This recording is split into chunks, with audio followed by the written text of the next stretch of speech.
Good morning. It is Thursday, February the 11th, and this is The Drill.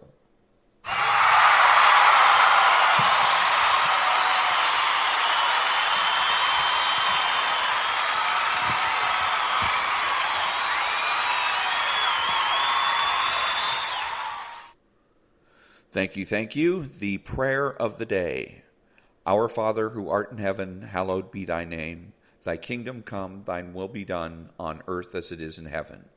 Give us this day our daily bread, and forgive us our trespasses, as we forgive those who have trespassed against us.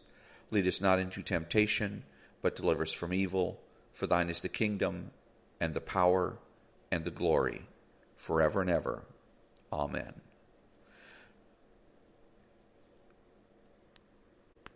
Welcome to all the butchers, bakers, and candlestick makers out there. I'm Ron, your host, and the only true conservative in the United States today. So I'm listening to Hugh-Hewitt, and he's interviewing somebody about the impeachment trial of former president, the so-called impeachment trial. I don't know how else to describe it, but it's unconstitutional, so it cannot be an impeachment trial. And anyway, so the so-called impeachment trial, and he's has a guest, and the guest is, they're talking about yesterday's videotapes and whatnot that are going on, and they were both agreeing that it was Hugh-Hewitt described the videotape as harrowing, and I've seen little pieces and clips of it, but I don't watch the news anymore, other than the weather. I don't watch the news, so I'll just skip forward, DVR it, so to speak. Actually, watch on my phone. And so, anyways, this morning I caught little bits and pieces of the. We got the point and have gotten the point since January 6th. There was some violence, windows were broken and whatnot, and we get the point of it. But anyway, so it was harrowing, and it's harrowing in part because the Democrats want it to be that way. So then he was asking his guest whether he thinks it has moved anybody in the Republican side to change their mind about things, about the constitutionality of it. It shouldn't, because it has nothing to do with constitutional. What they really should do, if they really think that some type of a crime is committed, is refer it to other civil authorities, police department, district attorney, somebody like that, for prosecution, maybe the attorney general, and let them conduct an investigation and go from there. But this is just really a political witch hunt. But anyways, Hugh-Hewitt's guest starts making sweeping statements, and he says nobody should ever be engaged in acts of violence. Nobody should ever do anything that harms another human being, and this is the wrong way to handle things. First of all, I don't see any reason why you have to talk about it in the first place. All you're doing is aiding and abetting the left. But this is neutral Hugh-Hewitt here, who's really not right. He's not left. He's nothing. He's a zero. Okay, so why you have to make a comment about it? And if you're a true conservative, don't skip it. It's politics. So the best thing for your own sanity is to stay out of it. But the problem is when you're making broad, sweeping statements is that you run the risk of opening yourself to charges of hypocrisy from your political opponents and enemies. In this case, we said nobody should do anything that harms another human being. The immediate thing that jumped into my mind is war. So we should never, ever have wars. Is that what you're suggesting? Nobody should ever do anything that harms or kills another human being. Well, war harms and kills other human beings. So where do you stand on war and the declaration of war, and where do you stand on our troops in the Middle East? Shouldn't they be called home? And as a matter of fact, if we should never harm another human being, then aren't you confessing that we should dissolve the branches of the military and, as a matter of fact, then dissolve law enforcement at the same time? So as a true conservative, you got to be mindful and stop and think. And what you need to think about is making broad, general statements may come back later to bite you in the ass.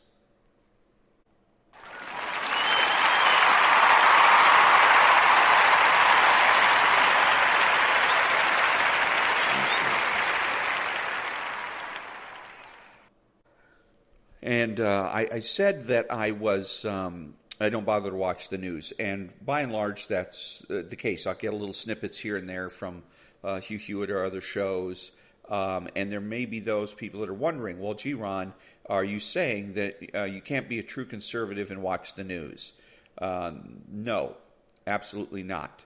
The key difference is between somebody on the right and somebody on the left is that the lefty is going to be a passive consumer of news. They're just going to sit there and not critically analyze. If you are a conservative, you need to be mindful about everything that you do. And it's very difficult to do that, but you need to make the effort. It's well worth it.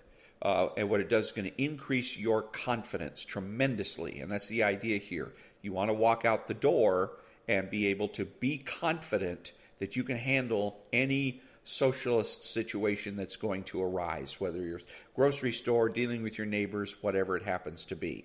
So in the case of news and other types of entertainment, as long as you're mindful, you're active, your mind is active, and you're noticing things like on the news, what you could do is watch two different news broadcasts. Watch your regular news broadcast, and then watch something like OANN and or Newsmax.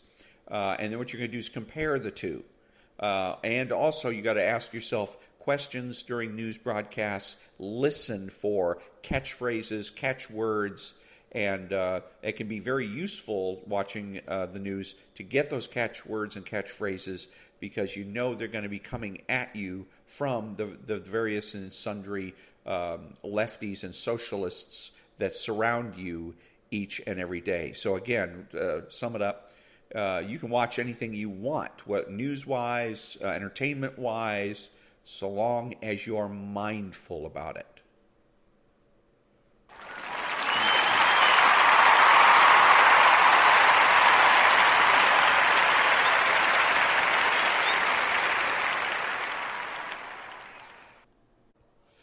So for whatever reason, I was thinking about subtlety as it applies to conversation because one of the ideal positions for a conservative to be in is a position where you can be subtle, respond or rebut a socialist argument in a subtle way. And an example of that was an episode of The Unit on CBS. And in a particular episode, there was a conversation between good guys and bad guys, and a suggestion was made in this standoff for how to resolve a particular standoff. And one of the bad guys, the good guy said, that sounds like a good idea, or that he says that sounds smart. And then the bad guy says, for a black man? And the good guy came back with a great response. He said, even for a black man. So that's something to be learned there, is that if you are ever they put you in that kind of a box, or try to put you in that kind of a box where they're going to bait you into saying or doing something that's blatantly racist, and sometimes you're going to fumble because you don't want to go there, but that's the direction that they're leading you. So remember, if they come out and they say, when you say something like that, smart, and they say, you mean for a black man, then you can say, even for a black man. And that one word, even, is checkmate. It's done. We're finished with the conversation. Nobody can argue it. Argue with it. There's no rebuttal. There's no rejoinder. Done. And again, this is great in a situation where you don't want to create a lot of stink. Maybe you're at a party, for instance, a wedding, something like that, and you don't want to get into a big shouting match or screaming match with things. They deserve it. Anybody pulls a stunt like that certainly deserves it. And if it happens in your house, of course, feel free to get right in their ass about it. But if you're out in public somewhere, you don't want to create a big stink, that's perfect, even for a black man.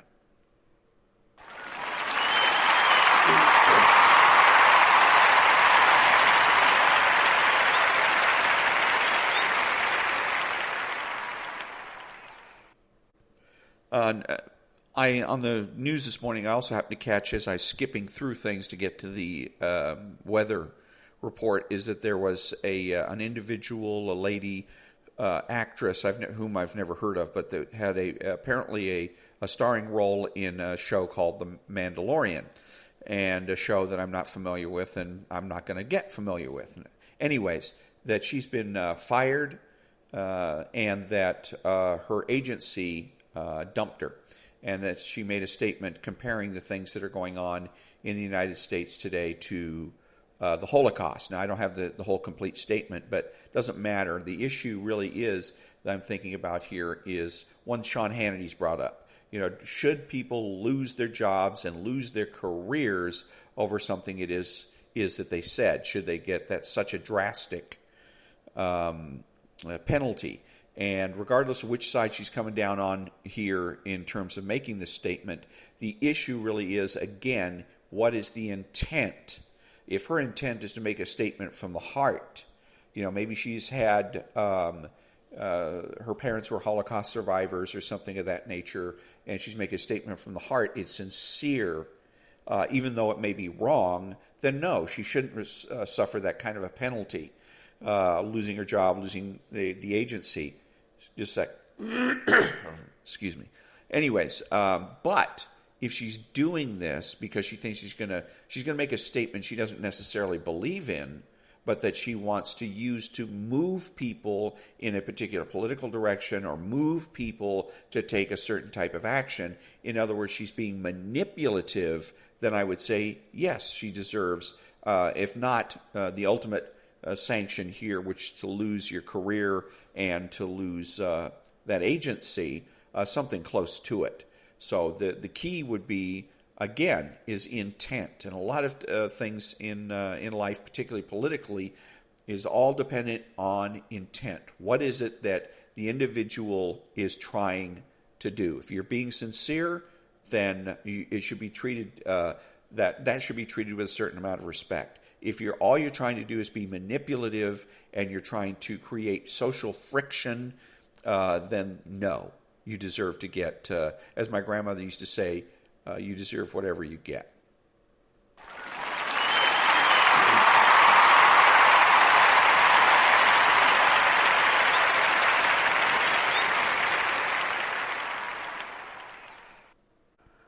So anyways, I was listening to Hugh-Hewitt, and he had a representative on. I don't know where she's from. I don't care.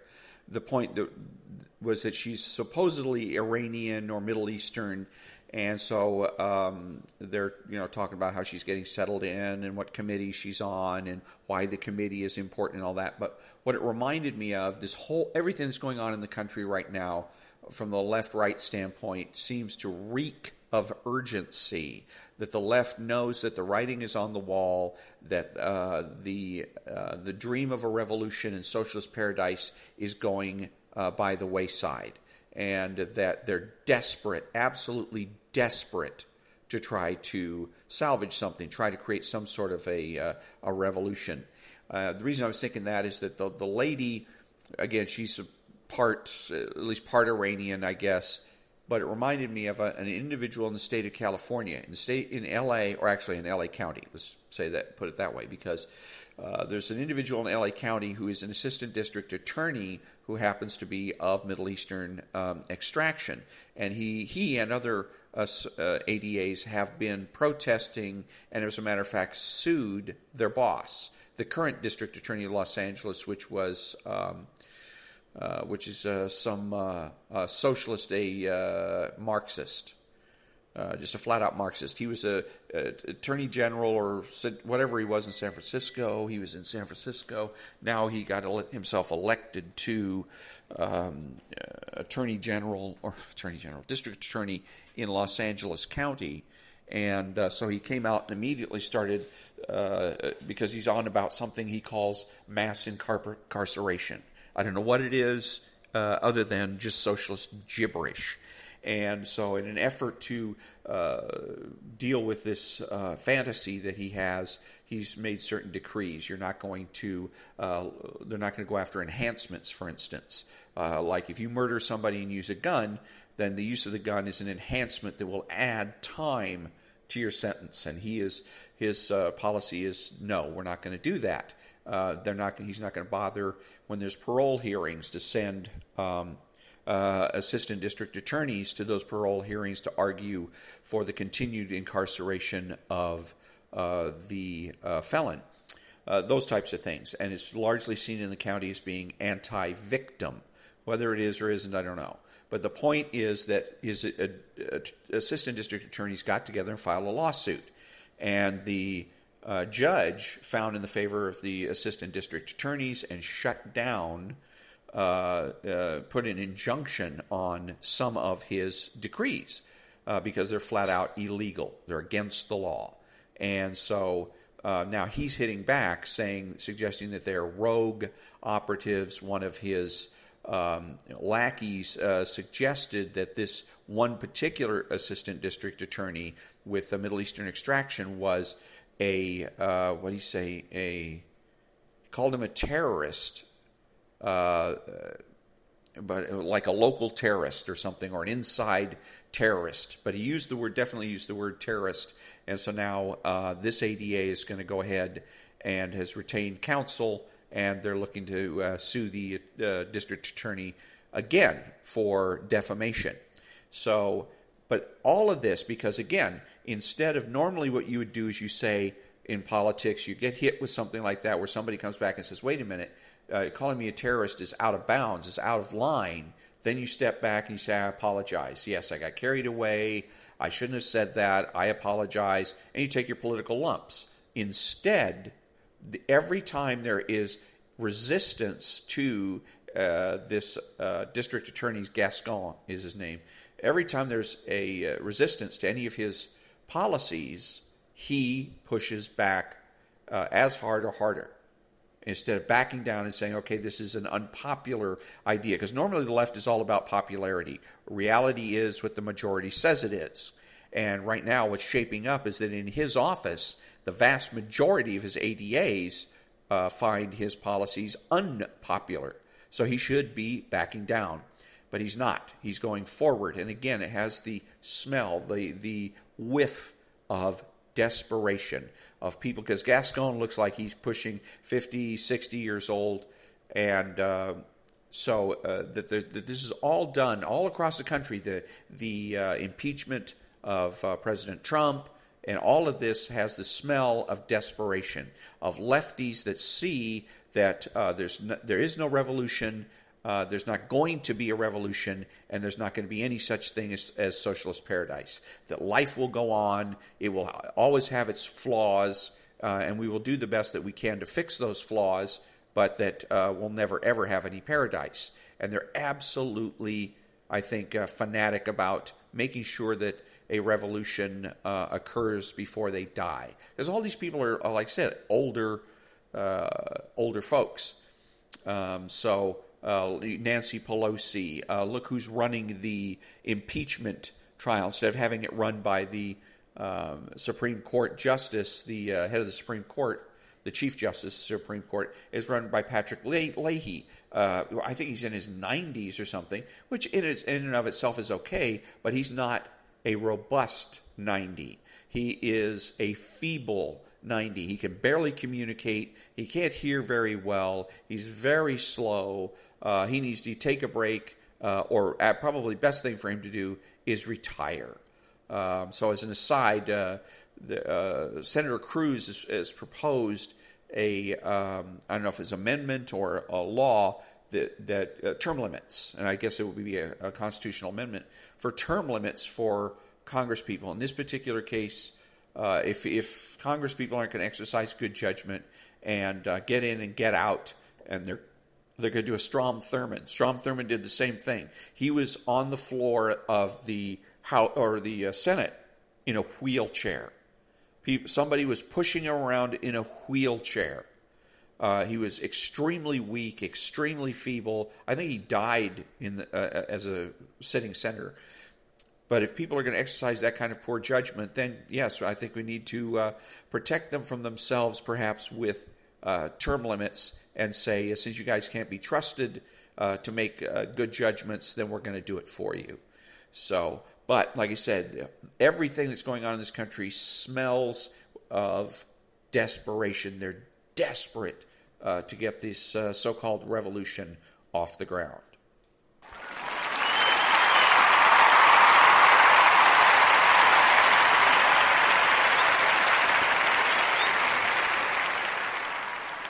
Hugh-Hewitt was talking about all the, I think we're really going in, the debt that we're going into. It's Nancy Pelosi's debt. I'm not going to say we. I didn't ask her for trillions and trillions of dollars worth of debt. She's the one that decided that was a good idea.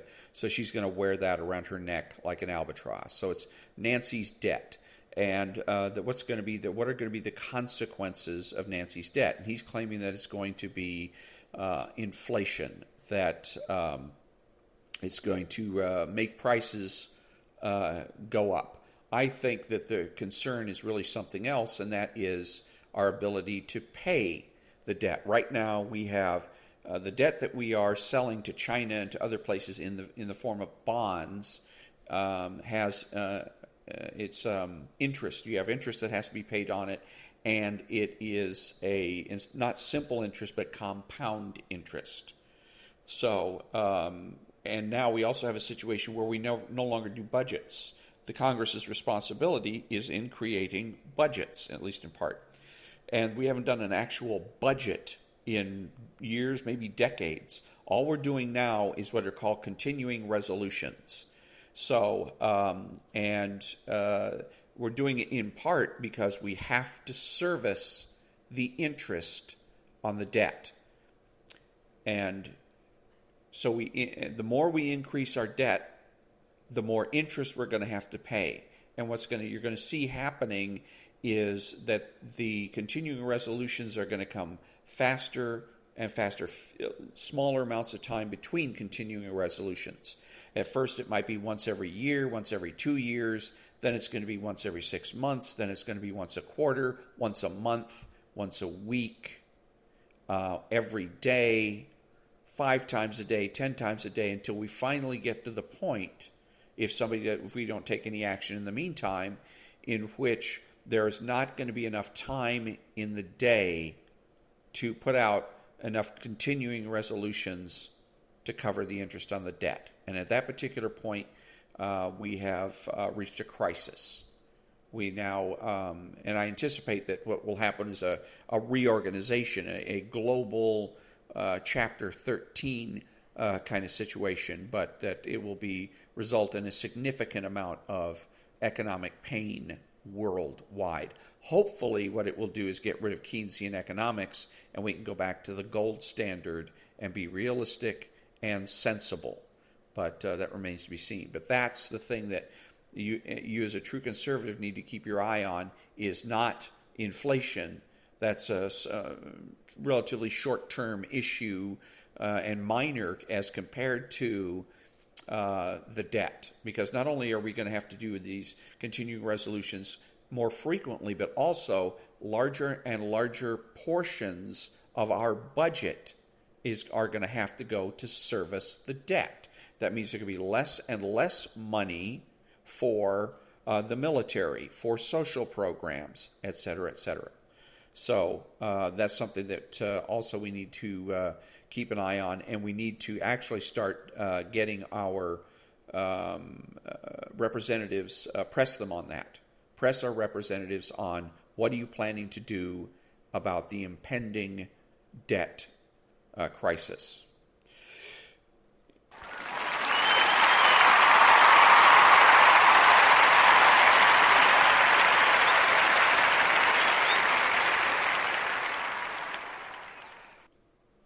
That concludes another episode of The Drill. Be honest, be smart, and be beautiful. And until next time, this is Ron, and that's The Drill.